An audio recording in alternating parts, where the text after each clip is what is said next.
Olá, sejam bem-vindos a mais um Papo de Clio, projeto que eu, professor Douglas Mota Xavier de Lima, desenvolvo na Universidade Federal do Oeste do Pará, e nosso episódio de hoje tem como foco a discussão das relações internacionais na Idade Moderna. Para isso, recebo como debatedores os colegas pesquisadores do Sigilo, Grupo de Pesquisa em Estudos de Diplomacia e História Diplomática, os colegas Tiago Gro, da Universidade Federal do Tocantins, Marília de Azambuja Ribeiro Machel, da Universidade Federal de Pernambuco, Daniel Pimenta Oliveira de Carvalho, pós-doutorando na Universidade Federal do Rio de Janeiro, Luciano César da Costa, professor de diferentes secretarias municipais de educação no estado do Rio de Janeiro, e Rafael Henrique Dias Barroso, mestrando em História na Universidade de São Paulo.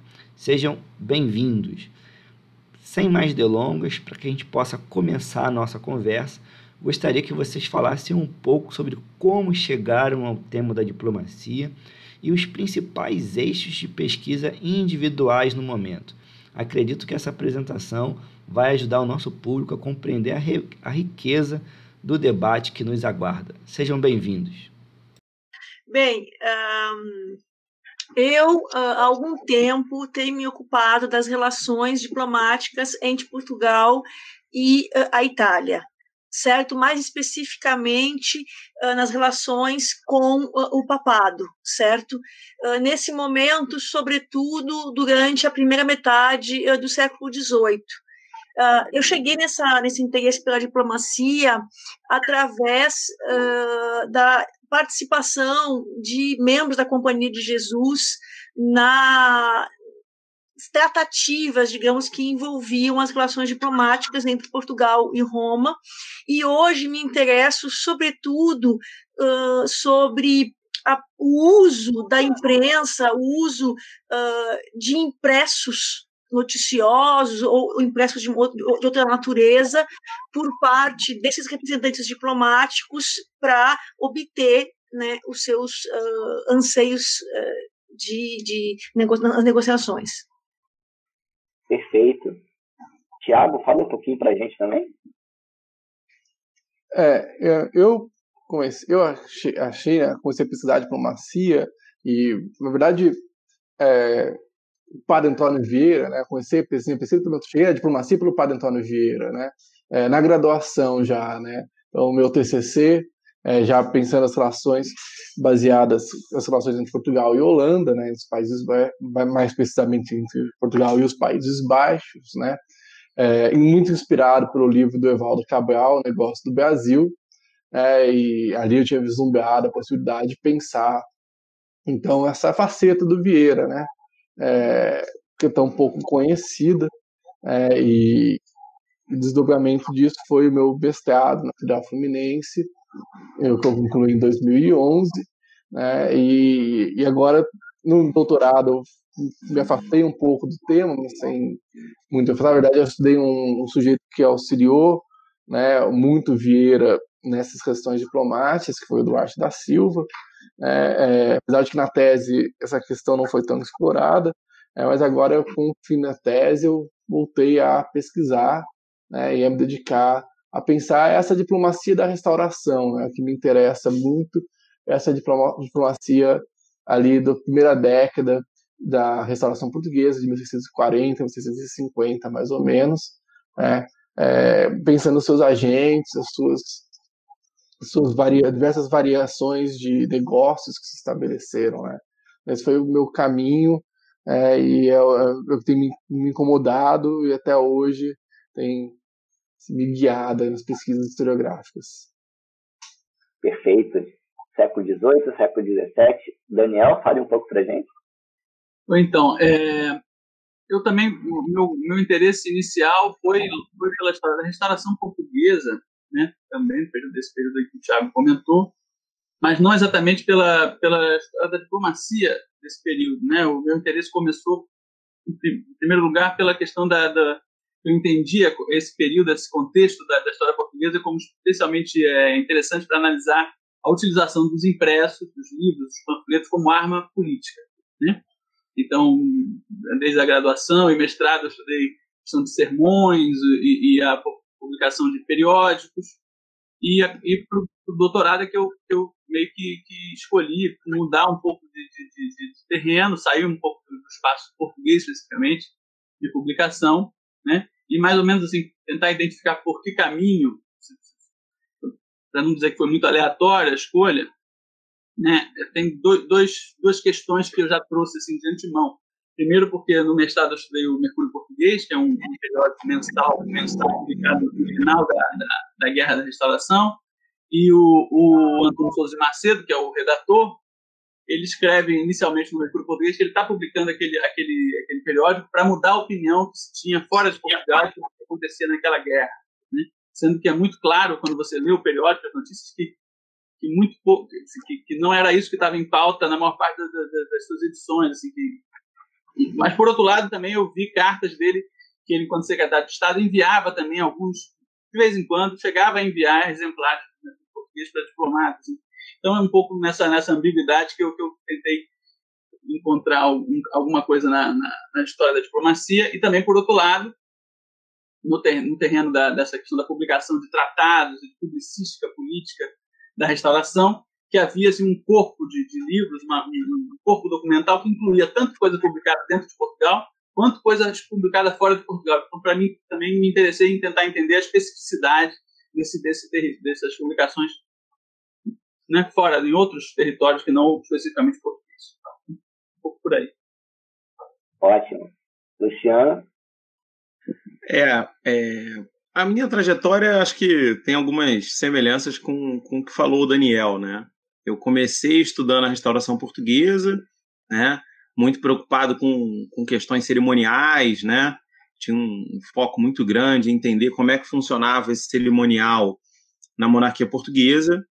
E aí, quando eu comecei a caminhar para o doutorado e pensar o projeto de doutorado, sendo muito sincero, eu estava muito cansado de estudar só Portugal, né? E ao mesmo tempo achava que tinha menos a contribuir ali, tinha uma sensação de que uma história da monarquia portuguesa, estritamente da monarquia portuguesa, já tinha, sobretudo, né, sobre a restauração, já tinha uma produção muito vasta, né? Então, em bom português, acho que eu estava querendo trocar de espaço, trocar de tema. E já no mestrado eu esbarrei com um conjunto de fontes e basicamente tinha muitos relatos sobre diplomacia, sobre as embaixadas ali. Então as embaixadas foram, no doutorado, uma tentativa de ampliar, né, de sair de uma história estritamente portuguesa, né, sem nenhum caráter nacional aí nessa expressão portuguesa, mas começar a pensar as coisas de um ponto de vista mais amplo, né? E aí acabei escolhendo as embaixadas em Roma um pouco por isso, por entender que Roma era um espaço em que as diversas potências da Europa se encontrariam, né? Então, acho que eu acabei flertando, digamos assim, com as relações internacionais, né? Foi um caminho aí que eu encontrei para sair um pouco de um estudo estritamente de história portuguesa, né? De história colonial também. É isso. Eu diria que esse flerte virou namoro, hein? Rafael, fica à vontade. Quase um casamento já, né? Bom, assim como os colegas, eu também estudo a diplomacia portuguesa, mas não muito no século XVII, né? Eu estou um pouco mais próximo do Douglas, né, do XVI, e a fundação do Tribunal da Inquisição. O meu interesse com a diplomacia de Portugal é justamente como que vai se fundamentando uma diplomacia mais rígida, mais permanente, embaixadores mais enviados para mais regulares, né? E como também se aprofunda uma nova comunicação diplomática entre os embaixadores de Dom João III, no século XVI, com a coroa portuguesa em Roma, né? A coroa em Portugal. E acho que esse é um dos temas que eu venho tentando desenvolver bastante, né? Como que vai se aprofundando novas formas de comunicação política, diplomática. Cartas sempre chegam com um tempo muito mais breve, a melhoria dos transportes marítimos, também forma de escrever, diferentes práticas de escrita, né? Como falaram, mas não tanto por impresso, mas pelo manuscrito, né? Cartas cifradas, muitas vezes desenhos codificados, formas de manutenção de segredos totalmente diferentes que poderíamos imaginar atualmente. E isso que vai apaixonando o tema, né? Que é sempre uma descoberta nova. Eu acho que é um tema muito legal que estou desenvolvendo. Queria aproveitar essa excelente apresentação e já levantar uma questão. De certo modo, todos ou pesquisam ou já pesquisaram como objeto central de investigação as relações diplomáticas de Portugal. Para o medievo, ainda ressoam as palavras da Manuela Mendonça, quando ela falava lá em 94 sobre as lacunas no que se refere a uma história diplomática do reino português em finais da Idade Média. Eu queria que vocês pudessem fazer alguns apontamentos sobre esses aportes historiográficos da historiografia portuguesa em relação ao tema de vocês. Bom, Douglas, me parece que, no que diz respeito à historiografia portuguesa, eu entendo dizer aquilo que é escrito sobre Portugal, em Portugal, me parece que a temática diplomática ainda é bastante periférica no que diz respeito à história do Estado português em relação a outros lugares, e que, ainda que nos últimos anos tenham tido estudiosos, como a própria Ana Leal, que esteve aqui com a gente recentemente, ou o Pedro Cardim, que é um historiador no sentido do Estado português, mas que fez algumas incursões. Eu acho que essa questão lacunar ela poderia ser aplicada aos estudos de diplomacia no período moderno, né? A gente tem acho que tem os trabalhos da Isabel de Cluny, né, que também dizem respeito a esse período, mas eu acho que ela está mais preocupada, às vezes, em pensar o que se entendia por diplomacia nessa época, do que necessariamente falar sobre a história da diplomacia portuguesa. Eu acho que há muito a ser feito, tanto no que diz respeito a fontes, como a estudos de caso, e acho que, mesmo isso de modernização de fontes, eu acho que há muito a ser feito. Acho que tem um confronto, não sei, eu penso no caso francês, que eu acho que é um dos mais bem estruturados nesse sentido, talvez o Daniel possa falar disso melhor do que eu.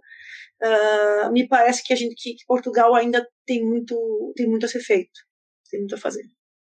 Legal. Daniel, a peteca está na sua mão.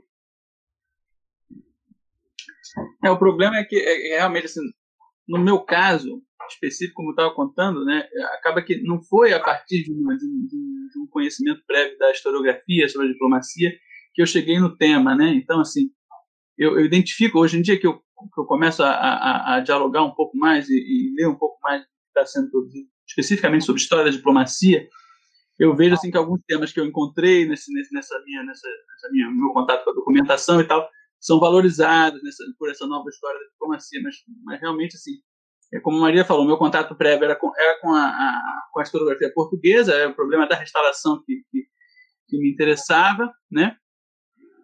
E eu via também como uma lacuna, como algo, assim, havia uma produção muito tradicional, que servia de suporte para algumas informações, mas também muito incompleta, né? Principalmente nesse terreno assim do detalhe de como as coisas funcionavam, de o que estava em jogo, né? Uma visão muito ampla e muito assim, uma causalidade muito fora da Terra, né? E que precisava ser melhor trabalhada, né? Aí, em relação realmente eu estudei a presença, estudo basicamente a presença das embaixadas portuguesas da restauração na França, mas como eu vejo muito do ponto de vista da atuação política desses embaixadores, da inserção deles na arena política francesa, acaba que eu também não tive assim um grande contato, assim, não me serviu muito, pelo menos até agora, um grande contato com a historiografia sobre a diplomacia francesa, especificamente desse período. Lógico, tem os trabalhos do Lucien Bellin, que é um historiador super importante e que traz algumas linhas gerais assim, para a gente se situar nesse terreno. Assim, eu considero que os trabalhos dele, mais de pesquisador, efetivamente, são em relação a um período um pouco posterior ao que eu trabalhei, que é a década de 40. Então, para o período que eu estudava, eu tive contato com uma literatura que servia mais assim como um manual, como algumas instruções para adentrar em certos terrenos, ver certas coisas, já reconhecer, né? do que poder realmente entender os meandros do que estava sendo debatido, por exemplo, né? Esse tipo de coisa. Mas isso eu acho que ainda tem muita coisa para conhecer ainda nesse terreno, com certeza. Não, eu só queria contribuir, né, como a Marília colocou para a gente. Eu acho que existe uma historiografia mais recente, portuguesa, né, como o Pedro, a própria Ana Leal, que somaram, né, em relação àquela historiografia, vamos chamar aqui de tradicional, né, que seria o Eduardo Brazão, o próprio Edgar Prestad, né. Mas eu acho que um ponto muito importante, e aí eu acho que isso sim é uma lacuna, é que frequentemente essa historiografia ela é muito descritiva, né? Os encontros diplomáticos, as embaixadas, elas são meramente relatos de uma descrição do que aconteceu, né? Sem tentar fazer uma análise mais profunda do que está ali, né? Então, eu acho que uma contribuição, né? E talvez eu tenha caminhado um pouco para estudar o cerimonial das embaixadas, para tentar, digamos, sair um pouco dessa mera descrição dos eventos, né? E perceber as intenções, né? Se é que isso é mesmo possível, né? Tentar perceber as intenções daqueles atores sociais ali. Eu acho que essa é a grande contribuição dessa nova historiografia da diplomacia, né? Não, quer dizer, não só para Portugal, né? Acho que para todos os outros espaços, né? Os americanos, por exemplo, né? A historiografia estadunidense tem feito isso muito bem e com muita elegância, né? Sair dessa história diplomática meramente descritiva e factual, né? Enfim. Douglas, se você me permite, eu queria complementar uma coisa.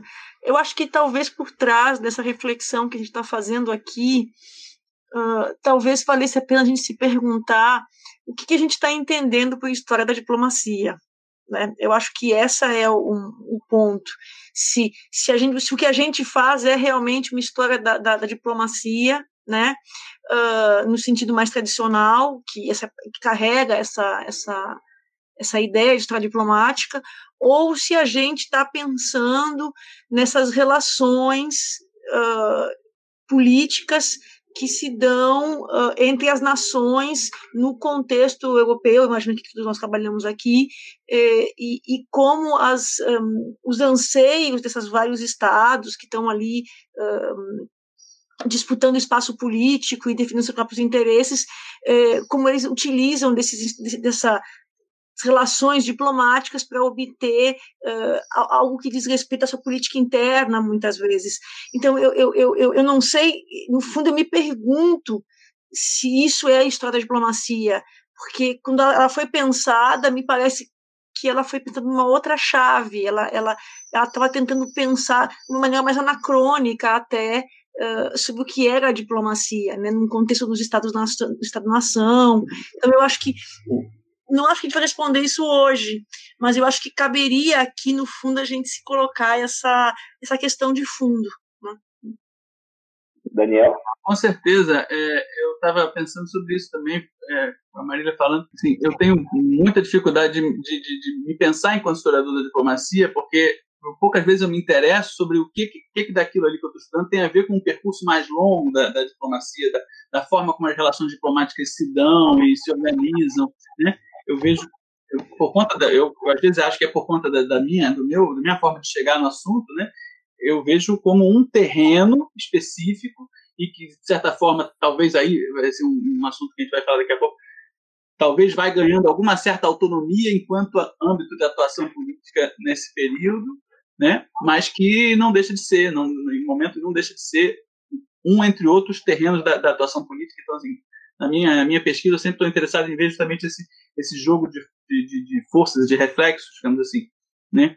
E muito mais conjuntural do que procurando entender essa trajetória mais longa. Então, realmente, quando eu falo de historiografia da diplomacia, acaba que eu para resolver meus problemas, eu estou estudando a historiografia sobre o parlamento francês e não sobre esse tipo de situação, é muito recorrente. Né? Para entender o jogo, tem muita coisa ao mesmo tempo, e não só os atores diplomáticos e suas especificidades ali naquele momento. Show. Tiago? Eu acho assim, que é uma questão bem capciosa essa daí, né? Acho que a Marília traz alguns elementos fundamentais para pensar, né? O Daniel também. É uma preocupação que, de certo modo, ocupou o início da minha dissertação, né? O primeiro capítulo da minha dissertação de mestrado, que eu procuro definir o que é a diplomacia, inclusive daí que vai sair o próprio título do livro, que se transforma a dissertação depois, que é o embaixador oculto, né? Ou seja, que é uma jogada como a que Vieira é um personagem que está caminhando fora daquilo que seria oficialmente, vamos por assim dizer, uma diplomacia, né? E mesmo pensar essa questão para Portugal na Restauração, né? Um Estado que não era nem Estado no ponto de vista da lei, a gente fala que um Estado que não é nem Estado é um Estado rebelde, como diriam os espanhóis, tem uma diplomacia, não tem sentido muito isso, se a gente for pensar, né? E pensando essas questões, né? A própria questão da história da diplomacia, né? Eu acho que ela vem se renovando, ainda que perifericamente, em muitos momentos, e fugindo um pouco desse ambiente da política, de uma história política. Eu acho que ela vem fazendo, vem mostrando, aí o Bunza Álvares mostra isso, talvez de modo mais clássico, né? Como essa diplomacia pode ser explorada pelo viés cultural, né? Pelas análises dos panfletos que ele faz e tudo mais, mas ainda acho que falta, né, não só, talvez não necessariamente uma definição do que vem a ser história da diplomacia ou história diplomática, que seja. Eu acho que isso, mas o que falta, acho que talvez, e percebo isso da própria historiografia portuguesa, na brasileira, historiadores que se dediquem a explorar este campo, né? Não fazer desse campo um apêndice de suas pesquisas, né? Pesquisas, então, um cara sujeito pesquisa Estado português, e daí traz, em determinado momento da pesquisa, da carreira, né, a diplomacia como um ponto de discussão. Eu acho que essas são algumas questões que permeiam, né, essa questão inicial que você colocou, e que a Marília também colocou. Só complementando um pouco também, né, essa parte sobre discussão historiográfica até fuge, muito texto que os professores mandam eu ler, mas eu queria mais fazer uma discussão aqui a respeito sobre o problema que a historiografia portuguesa coloca para alguns pontos, né, sobre a diplomacia. No caso da fundação da Inquisição, é sempre visto como um rei louco, um rei fanático que está na luta contra as heresias de Portugal, que estão vindo da Alemanha, da Inglaterra, e a defesa de uma unidade da fé. E se esquece muitas vezes o interesse que os embaixadores tinham ali, e também a que o próprio Papa tinha em criar a Inquisição, né? Porque na mesma época da criação da Inquisição, também em Portugal chegam núncios, né, que são os embaixadores do Papa. E então há um aprofundamento de umas relações diplomáticas muito intensa, e isso é muitas vezes pouco visto, né? Claro, a falta de fontes, né? Os historiadores muitas vezes pesquisam muito os arquivos portugueses, esquecem de outros lugares, outros tipos de discussões, como no Vaticano tem muita coisa. E eu acho que olhar por esses outros vieses, né, que torna a pesquisa sempre mais interessante e mais ampla, né? E acho que é isso nossa função aqui. Perfeito. Para esquentar de vez, em poucas palavras, quais são as principais características da diplomacia moderna para cada um de vocês? Meu Deus, é muito complexo. Bom, uma coisa que eu acho que é importante, né, nessa conversa que a gente já teve em outros momentos sobre essa questão da oposição entre uma diplomacia moderna em relação à diplomacia medieval, porque quando você pensa em características, né, é sempre em oposição ao que vem antes e, em certa medida, ao que vem depois, né? Também quando se tem que estabelecer isso, né? Como é sabido, essa questão dos embaixadores permanentes é o que, em geral, né, define, eu acho que o Rafael mencionou isso anteriormente, que é o que definiria, por excelência, essa diplomacia moderna, em oposição ao que seria um embaixador ad hoc, né? Eu acho, por outro lado, a minha percepção, talvez, não seria condição de lançar uma afirmação dessas aqui, mas eu tenho, a minha percepção é que a maioria das embaixadas continuam sendo ad hoc, certo? As instruções que são lançadas quando os embaixadores se deslocam são, muitas vezes, bastante específicas, certo? É claro que uma vez chegando nos lugares, acabam mudando as instruções, mas eu imagino que isso acontecia na Idade Média também, não acho que era diferente. Então, uma coisa que me parece uma questão, que essa ideia do corpo permanente é muito ligada a uma visão weberiana do Estado, em que o Estado moderno vai se caracterizar por essa questão de uma formação de um corpo burocrático. Então, o corpo diplomático seria esse corpo burocrático, certo? Mas nos últimos anos a gente tem superado um pouco, se afastado um pouco dessa visão, o que talvez nos permita, porque nós não precisamos mais provar que o Estado moderno era um Estado superior ou mais bem elaborado, ou a gênese do Estado contemporâneo, como era na época das grandes representações sociológicas sobre o Estado.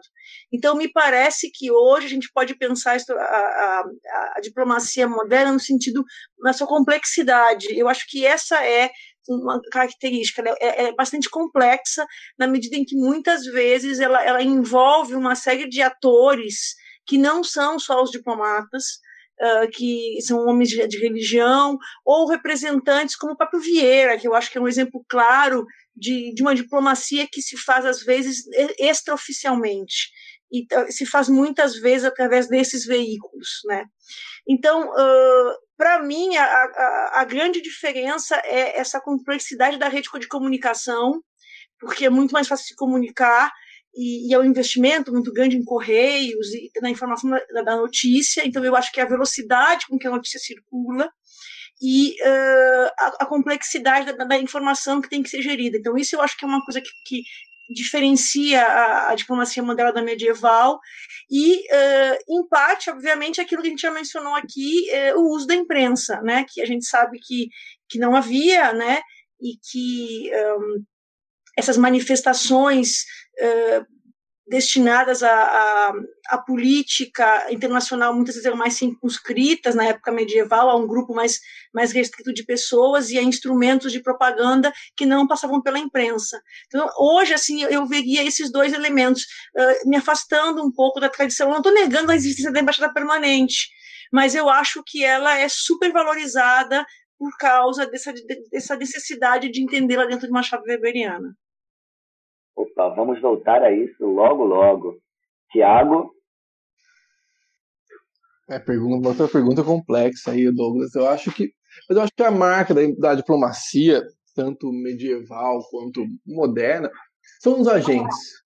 Os agentes diplomáticos, a liberdade e que eles agem em determinados momentos, e em outros momentos a ausência de liberdade, vamos por assim dizer, né? E quando eu falo agentes, eu não me refiro apenas aos embaixadores, né, mas aqueles que agiam mesmo, né, no sentido mais etimológico da palavra, de agente, de agir, né, em prol de uma causa, né, ou de causas, que às vezes nem sempre coincidiam com a causa inicial, ou com o desejo inicial do reino. E aí isso você pode observar, sobretudo, na atuação dos cristãos novos em Portugal. Né? Muitos vão se envolver ali com a diplomacia, vão estar auxiliando, né? Os diplomatas, seja financeiramente, seja por outros meios, com publicação de panfleto, mas com o interesse não de restaurar necessariamente Portugal, mas com o interesse deles conseguirem um perdão papal, né? Um novo perdão. Então eu ficaria, né, se você tem uma palavra-chave para se pensar essa diplomacia moderna e pensar também a diplomacia medieval, seriam os agentes. Os agentes e a própria circulação de ideias. Eu acho que isso o Daniel pode falar muito melhor do que eu. Essa questão dos panfletos, né, das cartas, dos escritos, dos manuscritos, nessa circulação deles, já é uma marca mais moderna, vamos por assim dizer, né, são fundamentais para a gente pensar e caracterizar essa diplomacia. Ótimo. Daniel? Então, eu acho que, assim, como eu falei, eu conheço muito por alto as discussões assim, oficiais, a gente discussões oficiais sobre o que vem a ser a diplomacia moderna em oposição ao que é medieval, ou em relação à contemporânea, então, menos ainda. Mas, assim, escuto muito dizer sempre esses processos, né, de consolidação, de profissionalização, de estabilização, né, e uma vez como várias outras, a época moderna é um momento de transição, né? É uma transição entre uma coisa e outra, então são sempre essas coisas em movimento. Só que esse tipo de coisa, profissionalização, por exemplo, que é muito comum, né? A profissionalização do diplomata e tal, como uma coisa que acontece quando a gente vai no terreno e observa, pelo menos no século XVII, que é o que eu estudo, não só em relação a Portugal, que poderia ser atribuído a um de atraso e tal, não é isso que a gente, assim, não está em causa nenhum tipo de profissionalização quando a gente observa no detalhe, né? Isso não é um problema, não é uma questão mesmo, né? Então, assim, em relação se for caracterizar, eu acho que eu acompanho um pouco isso que tanto o Thiago quanto a Marília falaram, né? O que caracteriza é meio óbvio, meio bobo, mas o que caracteriza a diplomacia moderna é a sua interação com outros processos históricos muito importantes da época moderna, né? Muitas coisas se explicam, como a Marília falou, há uma maior facilidade de circulação da informação, por exemplo, há um maior volume de informação, por exemplo, comercial, num dado momento, ao desenvolvimento das cidades, há uma série de coisas que explicam por que a diplomacia vai se transformando também, né? A questão do Estado, claro, mas a própria questão das reformas, de todo o desenvolvimento, né? Todo o impacto das reformas protestantes na vida política e da Europa a partir de então. Eu acho que por aí você encontra muito mais assim, elementos interessantes do que tentar, mais uma vez, observar isso. Esse que está no meio entre uma coisa medieval e um momento contemporâneo, como se uma coisa explicasse a outra, no fim das contas. Não, eu acho que concordar um pouco com o que Marília e Daniel falaram, né?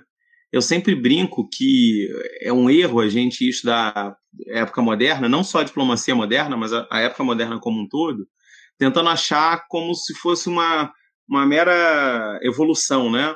Como o Daniel falou, uma passagem para o período contemporâneo. Acho que tem uma coisa que a época moderna não é, e a diplomacia moderna também, é não linear, né? Às vezes você tem uma determinada monarquia, num determinado período histórico, com um expediente diplomático super regular, super constante, dentro daquele modelo, né, weberiano, como a Marília colocou, e aí, 5 anos depois, essa mesma monarquia não tem mais esse expediente diplomático.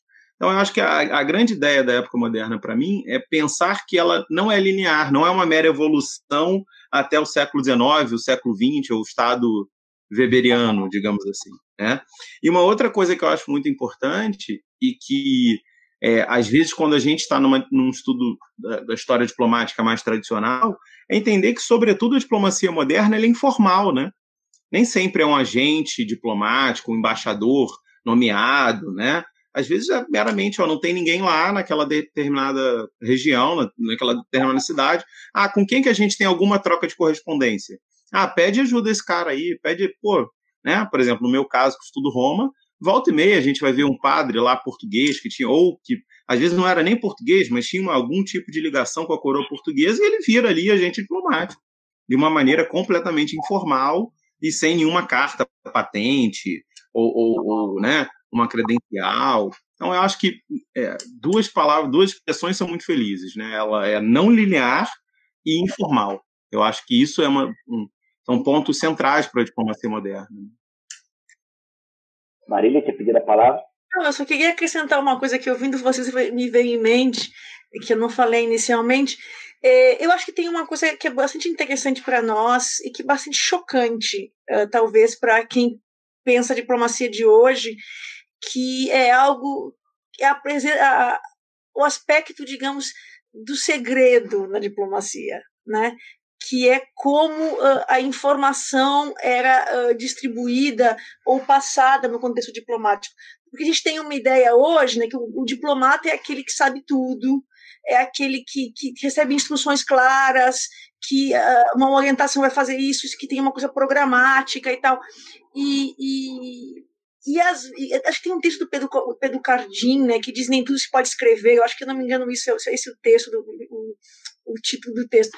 E eu acho que é um pouco essa dimensão de que muitas vezes o diplomata ele não é informado de fato do que a coroa estava pensando, que muitas vezes ele tinha que tomar também decisões, a revelia, porque não dava tempo de entrar em comunicação e tomar decisão. Então, assim, há uma certa... um ruído dessa comunicação que passa por um pouco uma concepção de segredo de Estado que é de um grande estranhamento, ao meu ver, e de um certo protagonismo que permite um certo protagonismo desses agentes, que me parece bastante surpreendente aos nossos olhos, né? Essa capacidade decisória que eles tinham e a certa dificuldade, às vezes, de ter claro o que é para ser feito. Pelo menos na documentação, nem sempre isso é muito evidente. Não sei se os meninos tiveram essa experiência, mas isso parece bastante claro para mim. Marília, eu sempre cito, e chega a ser meio cansativo, porque eu cito o mesmo documento, é um documento de um embaixador português, que ele está lá numa audiência papal, foi recebido pelo Papa, e ele descreve, assim, em detalhes, eu entrei, me ajoelhei primeiro com a perna direita, depois com a perna esquerda, né? Todos os detalhes. E aí o bacana é o final da carta, que ele basicamente diz o seguinte: olha, eu não sabia de nada disso. Por favor, registre isso daí para o próximo embaixador saber o que tem que fazer, porque eu não sabia, né? Então, eu acho que é um pouco isso, né? A gente fica achando que tinha um protocolo, né, muito bem definido. E não, às vezes os embaixadores chegavam lá, né, desavisados, né? E acho que é justamente aí que é o interessante, né? Em vez de você ficar descrevendo uma cerimônia, você vê que aquela cerimônia vai se adaptando pelo que o embaixador conhece ou, né, nesse caso específico, não conhece, né? E é isso. Rafael? Sim. Eu só queria colocar também um ponto, né, que embora haja muito da difusão de novos agentes, né, diplomáticos e tudo, eu acho que nesse momento, talvez mais específico, né, da era moderna, há um aprofundamento da função do embaixador, né, uma difusão muito grande de espelhos de príncipe, da formação e do trabalho do embaixador privado, da atuação dele, né. Claro que há muitos agentes e tal, né, e eu penso sempre muito nisso. E há uma questão do Estado, da formação, muito ligada a uma ideia weberiana, né, um Estado mais burocrático, mas eu fico só com essa alternativa, né, da aperfeiçoamento da função do embaixador. E também da comunicação, né, que já foi citada por todos, eu acho que é excelente para o momento, né, porque há um desenvolvimento de uma cultura diferente, uma cultura escrita muito profunda, né, de forma de práticas de escrita, então acho que isso conta muito. Pessoal, começamos muito bem e, sem querer ser repetitivo, eu vou frisar um pouquinho nessa questão da passagem do medievo para a modernidade, né? Como a Marília falou, né, nos lembrou, a questão das embaixadas permanentes continua aparecendo como um elemento de ruptura numa perspectiva tradicional para entender essa mudança de uma diplomacia que a gente poderia chamar de medieval para uma diplomacia moderna. Então, queria que vocês pudessem retomar um pouco esse tema e falar um pouco sobre a importância dessa modalidade de representação, as embaixadas permanentes, que elas começam a existir de fato, mas, como foi bem lembrado, existiam também outras formas de representação diplomática. Eu não sei se tenho muito a acrescentar, Douglas. Me parece que, sim, que, como disse o Tiago, essa importância dos agentes é muito grande. Eu acho que a gente tem um problema o que eu acho que é interessante de pensar aqui é um problema de distorção gerado pelas fontes. Eu acho que isso é um elemento chave, certo? A gente faz uma história a partir das fontes. E, às vezes, determinadas figuras ligadas a determinadas famílias, que deixaram arquivos mais volumosos, que são ligados à nobreza, de alguma maneira, nos permitem conhecer um pouco mais isso, certo? Quando você vai para o próprio Vieira, por exemplo, nós não temos testemunhos escritos da parte dele sobre a ação diplomática dele. A gente tem esses papéis que ele emite, a gente tem algumas... Mas é muito difícil reconstruir de fato, todas as etapas. Eu não sei se o Thiago discorda de mim, talvez eu estou dando besteira aqui, mas, assim, é muito difícil reconstruir todo o procedimento, porque é tudo muito... tem essa informalidade, certo? Então, quanto mais essa representatividade ela é secreta, ou ela é informal, não sei se eu usaria essa palavra, mas ela fica nesse âmbito de uma negociação, ela não oficial, eu acho que eu não usaria a palavra não oficial em vez de informal,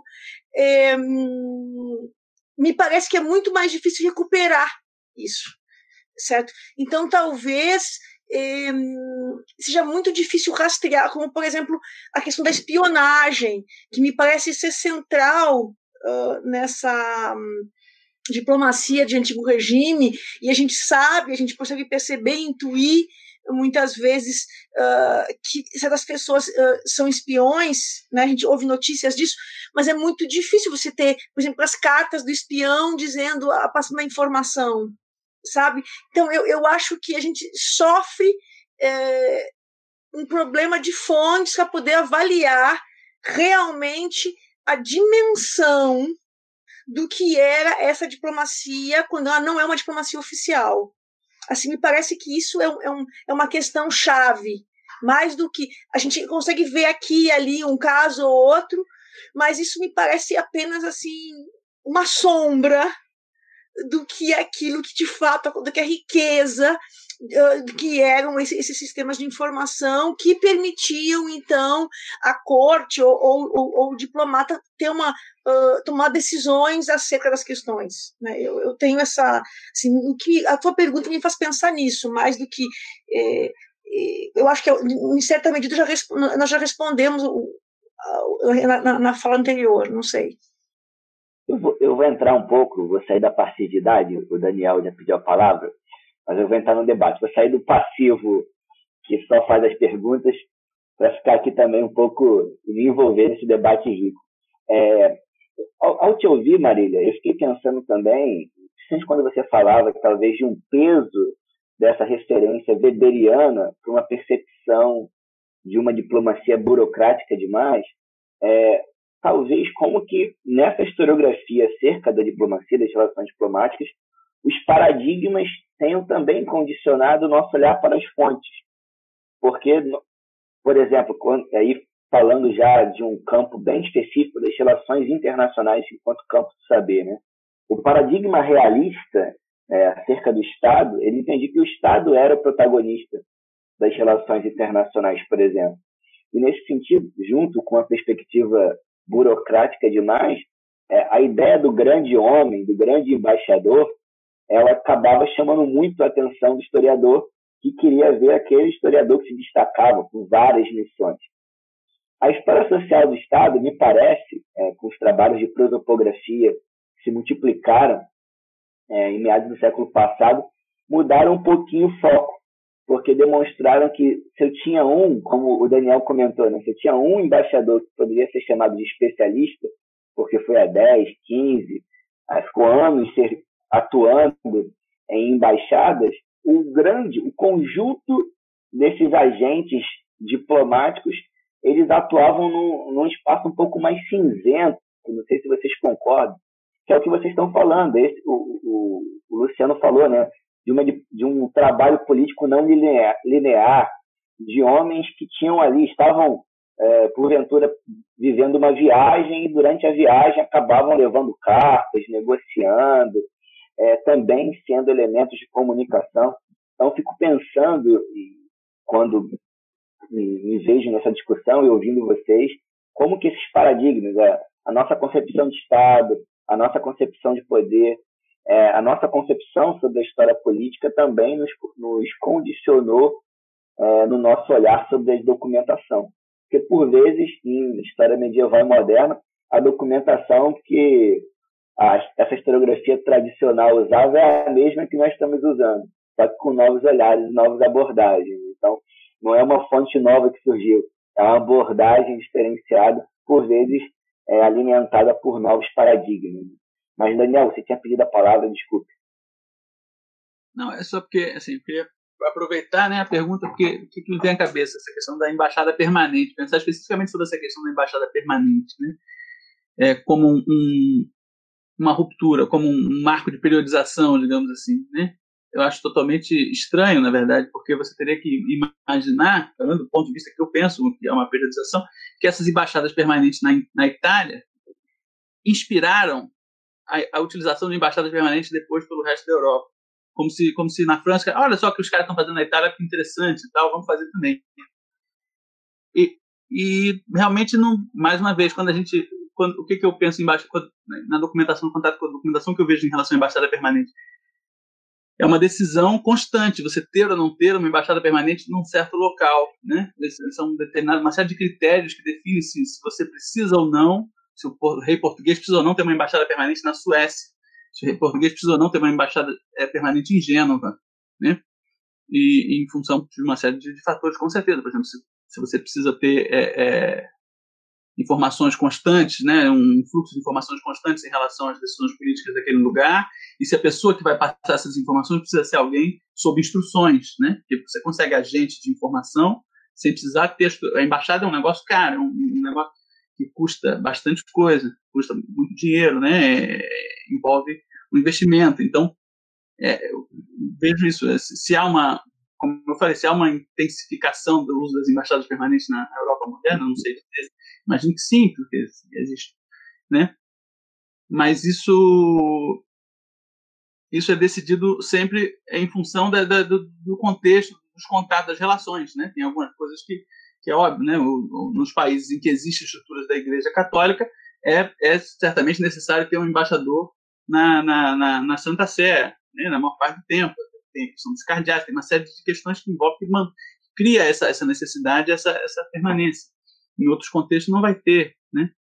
É um pouco por aí que eu acho que tem que ser pensada a questão das embaixadas permanentes, né? E é isso, para os olhos dos atores históricos naquele tempo, isso não era uma questão assim desse tipo. Não, uma bela monarquia tem que ter suas embaixadas permanentes. Eu não vi isso em lugar nenhum, né? Isso depende exatamente das relações que são construídas. Então, por exemplo... Oi. Não, eu acho que um exemplo claro disso que você está falando é o caso de Viena, que alguém vai dizer aqui que Viena não era uma corte relevante na Europa, e, né, a capital do Sacro Império Romano, e Portugal nunca teve uma relação permanente com eles. Então, isso só confirma o que você está dizendo, assim. Não, e o embaixador, em Portugal tem essa questão do chama embaixador ordinário, né, na época da restauração. E você vê a história outros aqui conhecem, né, a história do Conde da Vidigueira, Vasco Luís da Gama, que foi embaixador na França entre 1642 e 1649. E ele foi em duas estadias diferentes. Na primeira, ele era o Conde da Vidigueira e foi como embaixador ordinário, né? E aí, no meio da embaixada dele, enviam, porque morre o Luís XIII, enviam um outro cara, o Marquês de Cascais, como embaixador extraordinário. E assim, depois, quando o Marquês, ele volta a Portugal, se torna Marquês de Niza, e ele não quer voltar para a França como embaixador ordinário de novo. Ele quer voltar como embaixador extraordinário, com uma coisa mais relevante, com uma missão definida para ele poder voltar logo, inclusive, também para Portugal. Esse tipo de questão está sempre... né? Está sempre em jogo e tal. É mais complexo do que parece. Não, só complementar, né, Daniel? E a gente não está falando, né, de um cantão, Deus me livre e guarde, né? A gente está falando da França do Luís XIV, né? Então, assim, se não tinha uma regularidade nem para a França, o que pensar, então, sei lá, deixa eu ver aqui um cantão aí, sei lá, pode ser se bem que a Suécia, nesse momento, tem uma centralidade incrível, sei lá, né? Uma corte menor, né? Ou uma corte não real, né? Vamos pensar aí nas várias cidades italianas.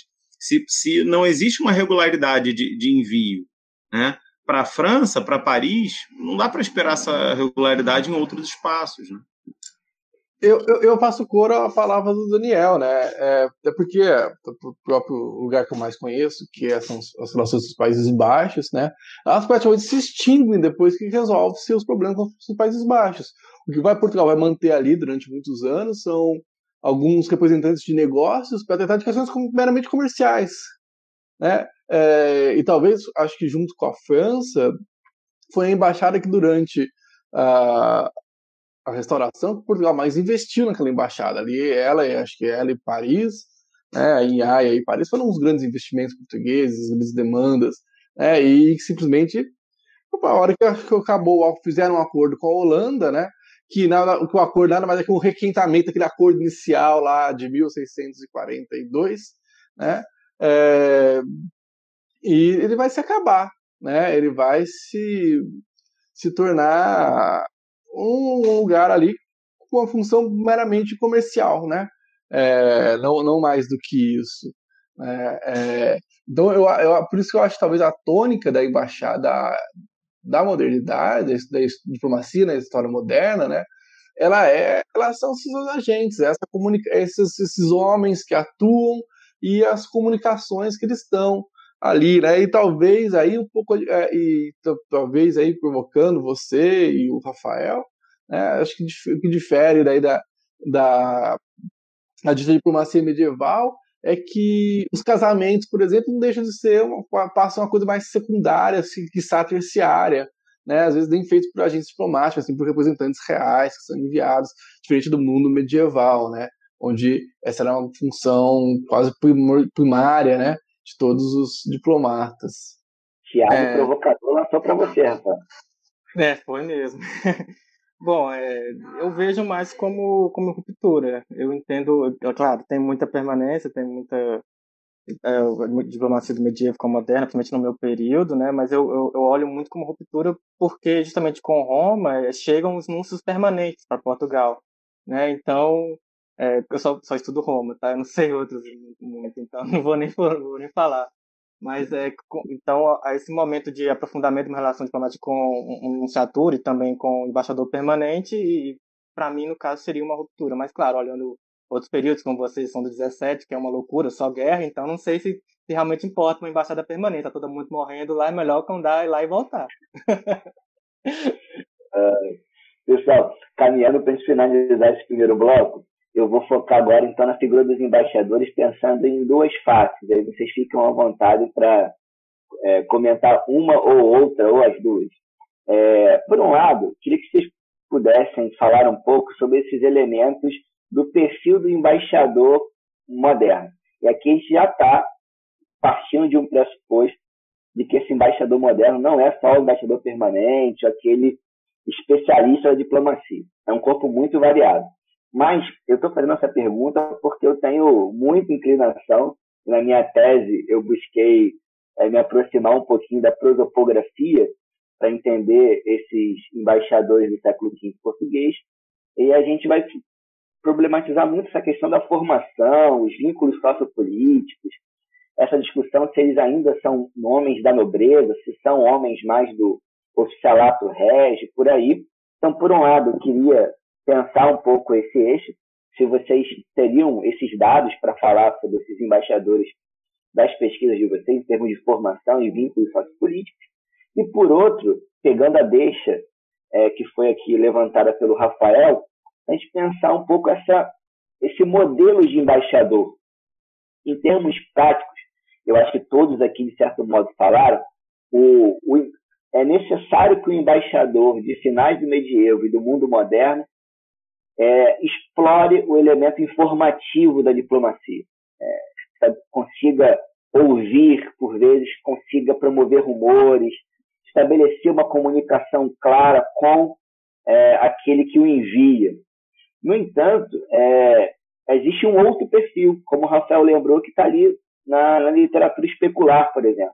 Nesse mundo moderno, como é que vocês também estão enxergando esse modelo um pouco ideal acerca do embaixador? Não vamos manter as damas primeiro, né? Falando em protocolo, né, Luciano? Mas vamos lá.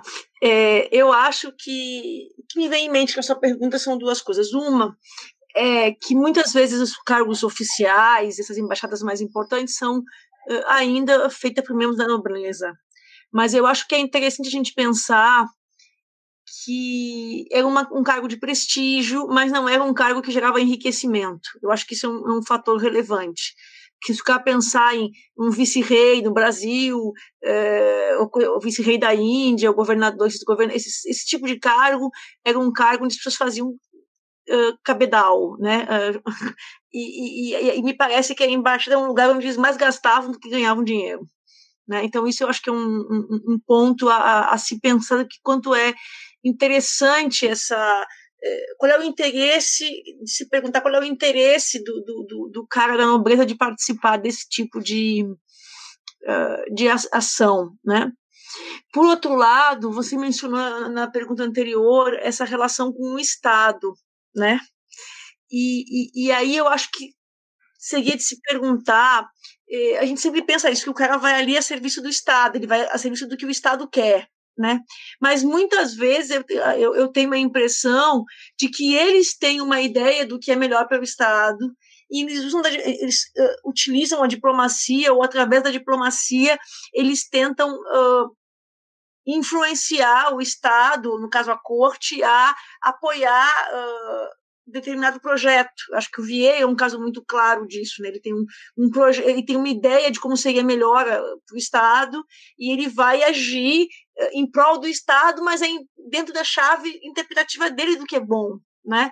E eu acho que isso acontece, e é muito comum, por exemplo, não sei, na França, você vê as figuras mais imponentes que o Daniel estuda, o Lorde Ribeiro de Macedo, para pensar em alguém também que Ana Leal estudou bastante, que ele tinha uma posição bastante filo-francesa, né? Como o Dom Luís da Cunha vai ter uma posição filo-inglesa. Então é um pouco ambíguo essa coisa. Eles não são necessariamente pessoas que não têm uma opinião própria e que não têm uma atuação de, na verdade, serem eles que forjam a ideia do Estado e não o contrário.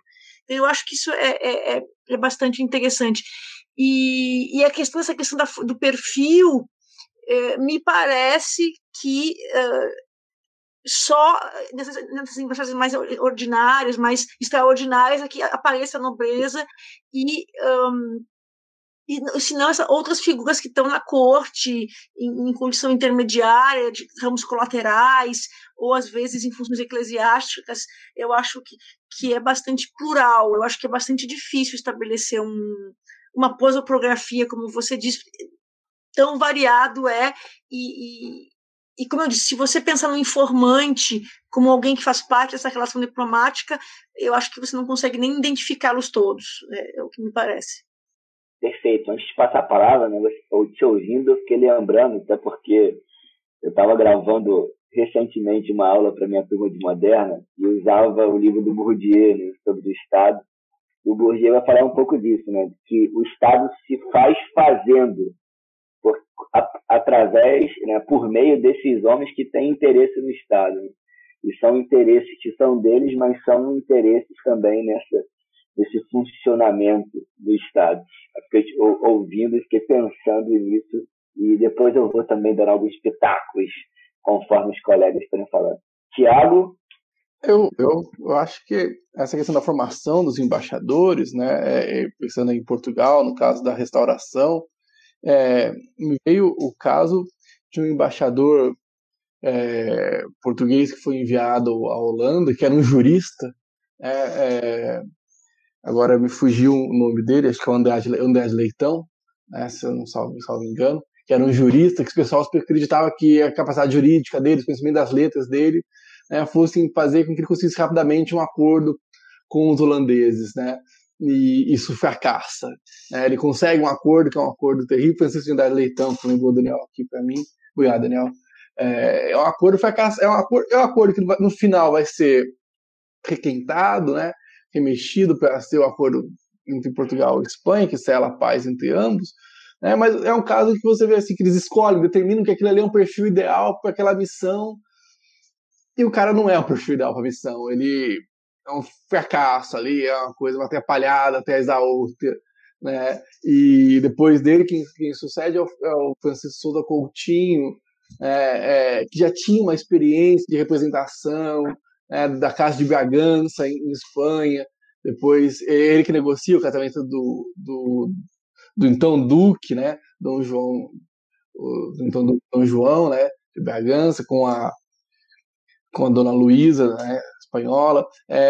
Depois ele vai inicialmente para a Suécia e indo para a Holanda, que é um perfil de alguém que tem mais habilidade com a prática, e que ainda assim não percebe aquilo que era o cerne da missão, a grande chave para conseguir um negócio com a Holanda, que era entender que a Holanda era uma nação de negociantes, né? Não era uma nação de pessoas preocupadas com o Estado ou com essas discussões filosóficas mais categorizadas do que vinha a ser o Estado. Era uma nação de negociantes. E para eles perder Pernambuco, por exemplo, que era parte do Estado holandês, não era um problema tão grave quanto era para Portugal perder Pernambuco para os holandeses, né? Ali era uma questão comercial, né? Que não é, e o próprio Vieira também não percebe essa questão. Então eu acho que essa questão da formação do perfil dos embaixadores, o Nuno Monteiro tem um texto sobre isso na Ótima Paz, que ele fala sobre essa questão. O que eu acho que falta a gente explorar, talvez pensar aí, que na verdade esse perfil ideal ele fica muito nessa questão da ideologia mesmo, do que se imagina, né? E na prática não, né? Na prática esses homens, às vezes o homem ideal não é tão ideal, né? Acho que o perfil na prática ele não existe. Na prática, na verdade, existem homens que querem, né, que têm interesses pessoais, interesses gerais também, porque são representantes do Estado, né? E se aventurar numa missão no estrangeiro, né? E aí, talvez acho que o mais habilidoso de todos é o Marquês de Niza, né? Que consegue subir na hierarquia da nobreza portuguesa, né? Consegue daí ter uma melhora hierárquica da questão da nobreza, né? É um sujeito que se lança a uma aventura, né? Que percebe nesse caminho da diplomacia, né? Um caminho para a nobilitação, né? Para conseguir, né? Eu estou repetindo a palavra, estou ficando chato, mas para conseguir um cargo maior dentro dessa hierarquia de nobreza, né? Então acho que esse perfil mesmo, né? Ele é muito mais algo que a gente força na teoria, para determinar o que vem a ser, né? Do que de fato foi, né? Acho que a prática, a praxis é outra, né? Passa distante dessas questões.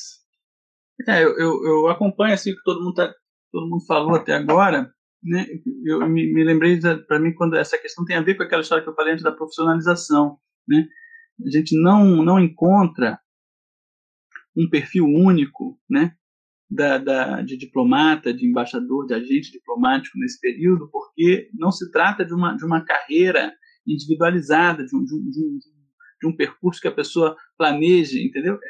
São variados os atores, porque a atuação diplomática ela meio que faz parte de diversas trajetórias políticas, eclesiásticas, né? Sempre do ponto de vista político, a meu ver, né? E é isso, não dá para esquecer isso isso que o Thiago acabou de falar em relação ao Vasco Luiz da Gama, né? Para ele foi ele acabou se tornando uma etapa importante da sua ascensão dentro da hierarquia nobiliárquica portuguesa. O Luciano falou da questão de Roma, de agentes de todo tipo, e, por exemplo, tem né, faz parte da correspondência diplomática portuguesa o provincial da Companhia de Jesus, né? Certamente não é a função principal do sujeito ali, mas ele fazia um bom trabalho nesse sentido de apoio à diplomacia portuguesa, tem um ganho com isso.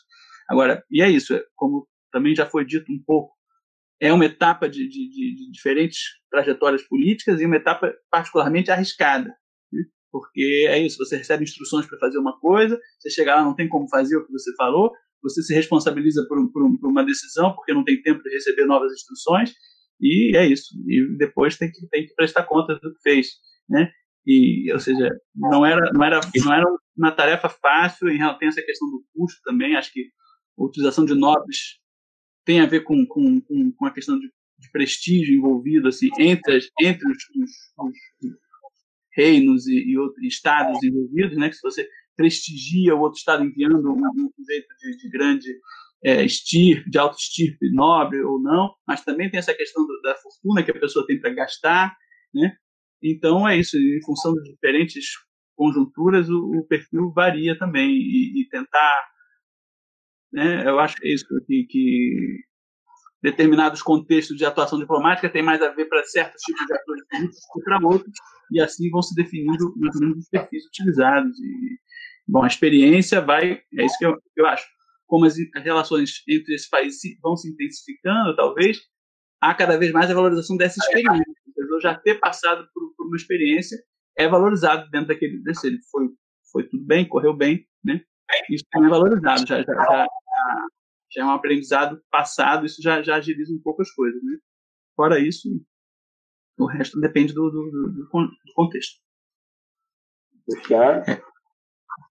Não, eu queria comentar, o Rafael tocou num ponto que eu acho muito importante, Douglas, que é a questão dos espelhos de embaixador, né?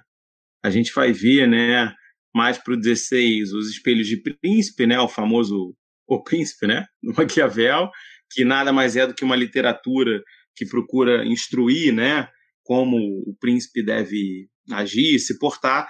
E no século XVII vai existir, vão circular pela Europa vários espelhos de embaixador. E como o Daniel e a Marília colocaram, né, quando eu fui ler esses espelhos de embaixador, inclusive tem um embaixador português, né, que é o Silvio Souza, que é enviado para a Suécia, que escreve um espelho desse. Eu fui ler, eu falei assim, nossa, mas isso aqui não tem nenhum vínculo com a realidade, né? Porque o embaixador tem que se portar, né, de tal jeito, e na prática, né, como o Daniel colocou, quando a gente vai lá para a documentação, para um olhar mais para o detalhe, isso se perde, né? E eu cheguei mesmo a cogitar na época da tese, não colocar esses espelhos de embaixador, né? Assim, tirar ele e falar assim, é uma literatura que não se aplica. E aí um grande amigo virou, até a Marília também tem contato com ele, Bento Mota, também foi nosso colega de doutorado, falou assim, Luciano, mas o fato desses espelhos de embaixador estarem circulando, que essa literatura exemplar estar circulando, por mais que o embaixador esteja muito distante daquele modelo, né, como a gente está falando, né, os colegas também estão falando, é o indicativo de que existe essa preocupação. Olha, a gente não tem esse embaixador exemplar, mas seria bacana se a gente tivesse, né? E aí a gente vai ver que ao longo do século XVII, não só essa literatura, esses espelhos de embaixador, vão se tornando textos menos teóricos e mais práticos, né? Baseados numa experimentação, como o Daniel colocou, né? Por exemplo, o Silvio Souza, que é esse português que eu falei, tem uma missão para lá de fracassada na Suécia. Mas se a gente pensa no Wickford, que é um outro espelho de embaixador, esse já na segunda metade do 17, já bem mais sólido, aí você já vê que ele já é um diplomata com várias missões, já tinha rodado boa parte da Europa. Então, eu acho que a gente não tem esse exemplo de embaixador, mas existe um esforço para tentar balizar de alguma maneira, né, quem vai ser esse embaixador, né? Mesmo que essa baliza, como o Daniel bem colocou, seja experimentação, né? E o Thiago também, né? Ele falou do Souza Coutinho, que talvez seja o único embaixador português que tenha rodado, de fato, toda a Europa, assim, né? E apesar de alguns sucessos, alguns fracassos, mais fracassos do que sucessos, na verdade, né? Mas era um embaixador experiente, ele sabia o que estava fazendo, né? Bom, começando sobre os elementos como a formação do embaixador, eu, principalmente como o Douglas citou sobre a prosopografia, eu venho tentando fazer uma análise também prosopográfica dos embaixadores que eu estudo, quem são os pais, né, qual a origem familiar, quais trabalhos cumpriram depois que saíram das embaixadas, eu acho que isso é importante, né, quais funções desenvolveram. E eu venho observando que muitos dos embaixadores também, os pais deles, ou avós deles, foram embaixadores em outros reinados, né? E também mantiveram essa estrutura, né, de nobiliárquica. Poucos, assim, talvez vieram de camadas mais de ascensão, né? Não vou dizer mais baixas, camadas de ascensão, talvez, né? O máximo que eu consegui encontrar foi um embaixador, que é o Pedro Mascarenhas, que eu apresentei no nosso simpósio no ano passado, que ele, depois de várias missões como embaixador, ele perdeu proximidade com o monarca, porque um outro rival dele tomou mais partido nas funções diplomáticas e também com os trabalhos com a Índia, né, que era o principal domínio português na época, que tinha maior comércio. Ele é mandado para lá como vice-rei. É o único que foge dessa linha de não continuar sendo diplomata, não teve filhos, então não teve uma prole. Né? Mas a maioria é todo filho de embaixador, então talvez de uma grande proprietário rural, né? Um alcaide, que é um posto militar, tem muitos chefes militares que já serviram em guerras, né? Como a guerra que o Douglas estuda, né? Entre a Castela e Portugal, no 15, né? Da Beltraneja. E então há uma permanência nesse caso, né? Mas eu ainda acho que falta muito um trabalho maior, nosso e também de outros pesquisadores, para fazer uma análise melhor sobre quem são os embaixadores que trabalhamos, de onde, quem são os filhos, né? Acessar nobiliários é muito difícil, fazer linhagem genealógica não é fácil, muitos nomes parecidos, confunde muito, né? Então arrasa o sobrenome, então é um trabalho ainda a ser feito, né? E também o perfil, né? Pensando um pouco nessa questão da formação, o Luciano citou o Silvio Souza, que escreveu a Instrução para os Legados de Portugal, e o primeiro tratado que seria para a formação dos embaixadores de Portugal, né, no século XVII. Mas o que circulava assim, de manuscritos, de certa forma, era cartas, provisões, documentos de chancelaria que serviam para instrução. Né? O próprio Pedro de Mascarenhas, que eu apresentei, ele teve um compilado de documentos, né, nas relações de Pedro Alcoa Silva Carneiro, que foi um secretário de Dom João III, que juntou todos os documentos e começou a divulgar isso, né, circular de forma manuscrita por Portugal, e acabou formando outros embaixadores futuramente. Né? O próprio trabalho do Pedro Cardim fez sobre o Silvio Souza, ele diz isso, né, que ele talvez teria lido as relações de Pedro Alcoa Silva Carneiro. Mas é algo a gente fazer conexões e trabalhar mais. Né? Muito obrigado. Pode falar, eu acho curioso, né? O Luciano tocou num ponto que me fez pensar, né? Que a historiografia portuguesa, principalmente, ela traz o Souza Francisco Souza Coutinho como um grande exemplo de embaixador profissional, né? Aquele que foi embaixador de carreira, né? E se você olha a trajetória dele, né? Como o Luciano lembrou, que passa por diversas representações diplomáticas, né? Ele não tem o sucesso que o Conde, que o Marquês de Eliza teve, né? Ele acaba na vida dele ali em Portugal como um reles mortal, né? Um sujeito não galgou grandes cargos, né, nobiliárquicos, não conseguiu grandes progressos, né, nesse sentido social, né, e ele é dito, ele é tratado aí pela historiografia, curiosamente, como um grande modelo de embaixador profissional, né, de embaixador de carreira, que se usa o termo, né. Porque parece que, assim, é isso, né, como o sujeito não conseguiu sair disso, né. Essa que é a impressão que fica. Ele é embaixador de carreira, ele é diplomata de carreira, né, numa visão anacrônica, porque ele só fez isso, ou seja, porque ele não conseguiu com isso partir para outros terrenos de atuação depois, como foi o caso de vários outros, né, assim, que voltam para Portugal e atuam no tribunal tal, no Estado e tal, né. Eu não sei, não conheço muito a história posterior assim, do Souza Coutinho, mas você falar isso é interessante porque reforça um pouco essa ideia, né?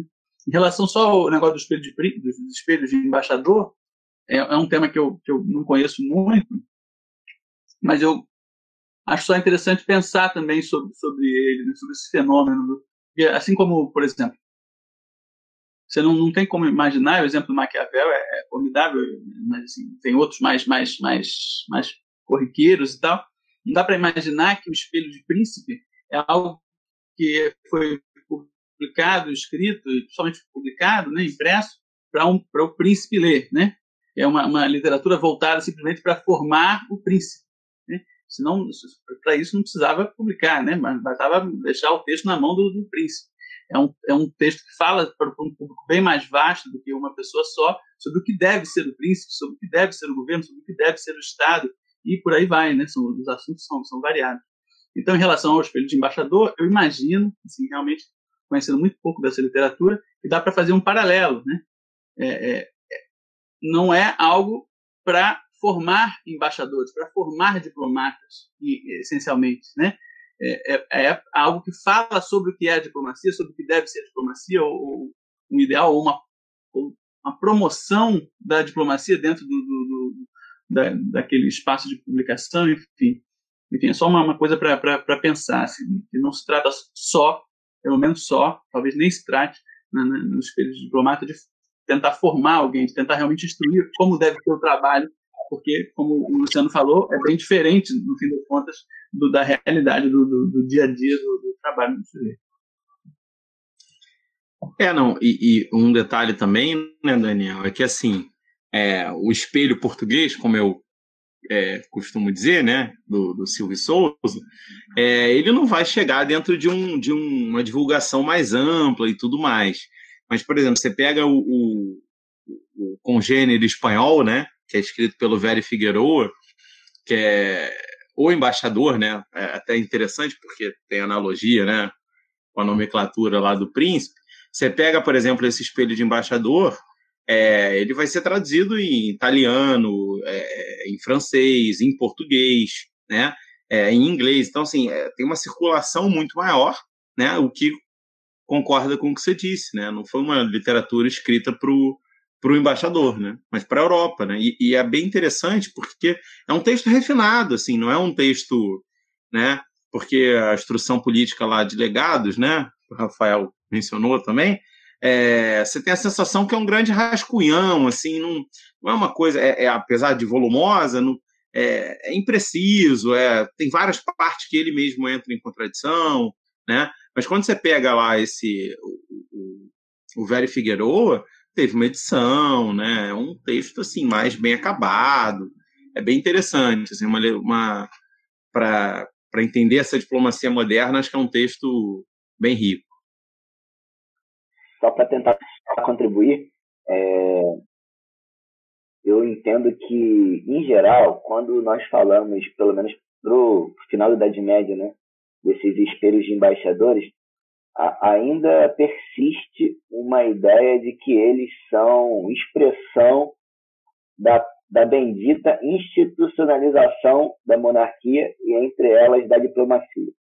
Só que eu concordo com vocês que talvez esses espelhos, talvez não, né? Esses espelhos pouco contribuem para o uso diplomático efetivo. Talvez seria melhor nós enquadrarmos, no caso, esses manuais de conduta, porque paralelo a esses textos específicos sobre embaixadores, sobre cortesão, também existirão textos sobre as mulheres, dessa complexidade do ambiente da corte, de finais do medievo e da Idade Moderna, que demanda novas discussões literárias, inclusive, por exemplo, um resgate de Xenofonte, lá do mundo grego, e por aí vai.